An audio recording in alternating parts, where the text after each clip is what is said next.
Jordan tweeted out, Hillary Clinton chair gets email, you need to act with the White House on stopping a bill that would make Bernie Sanders look good.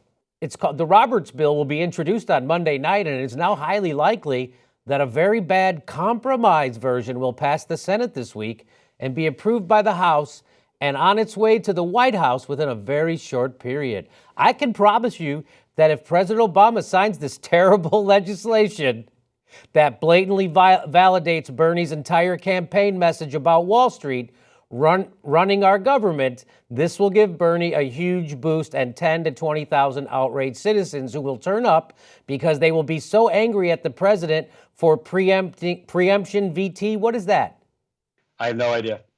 Will be marching on the mall with Bernie as their keynote speaker. In short, I feel certain that Obama, who famously promised on camera to implement mandatory GMO labeling, signing this bill will result in adding at least another month or more of money and attention to the Sanders campaign. To avoid this, this bill can still be stopped if the White House and Clinton campaign come down now on the 12 to 14 farm state Dems who Roberts will need to pass this compromise. So go ahead, Jordan. Do you want to talk about that? Yeah, so just for context, John Podesta, I believe he was a senior advisor to President Obama. So he's pretty tight with Obama. He was chief of staff, I believe, under President Bill Clinton. So he's been in the Clinton-Obama nexus for 20, 30 years. And I'm not an expert on the Roberts bill, but my understanding is it had something to do with GMO labeling. What that email didn't show was at the top of the email, the subject line was, you need to call the White House and get them to stop this. So essentially, this guy, who I believe was a CEO of an organic yogurt company, not quite sure what his role in it. This guy was a CEO, so a private guy, telling John Podesta, you need to convince Obama to put his thumb on the scale and stop this bill. The bill had something to do with GMO labeling, I think maybe mandatory labeling.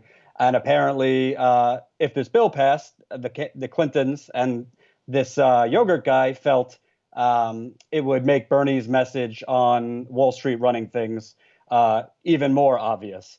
But I think what this clearly shows, John Podesta responded to him saying something along the lines of either let me work on it or asked him a question, that Podesta was then going to act and reach out to Obama's administration on this. And the bill, shockingly, did not pass. There's other emails that show Podesta directly connecting with the Obama administration throughout the campaign when it was Hillary versus Bernie, essentially working together. But this is literally a private citizen. I have no idea why this yogurt guy has an interest in it. So here's my theory on this, Jordan. Here's my theory on this. So this guy, if he does an organic yogurt thing, he wants the GMO labeling, and that the farms congressmen, Democrats, don't want, because farmers don't want the GMO labeling. They want to be able to put as many GMOs and stuff as they want. And so that's what it seems like to me, like this yogurt guy wants GMO labeling, and they're going to pass a bill that says you don't have to have GMO labeling. And he's saying this is a terrible legislation, A, and B, it gives Bernie an upper hand that shows that the people who run this country are the big money interests, right? And that's what this email, I think, is saying. And that's why they stopped the bill. It's just so funny to see behind the scenes like this, that it doesn't matter whether it's a good piece of, he was going to do what the money wanted until somebody stepped in. Another donor steps in, another money guy says, hey, this is actually going to be bad for you in the campaign. Maybe you should delay this and don't do that. So they did. Oh, it'll hurt us politically? Well, we won't do it.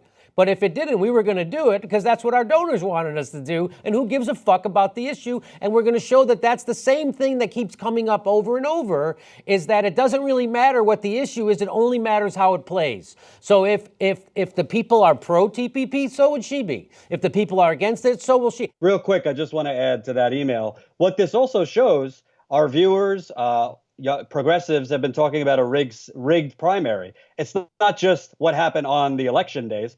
This shows that there is direct coordination between the Obama White House, Hillary Clinton's campaign, to make sure Bernie Sanders doesn't get any type of victories.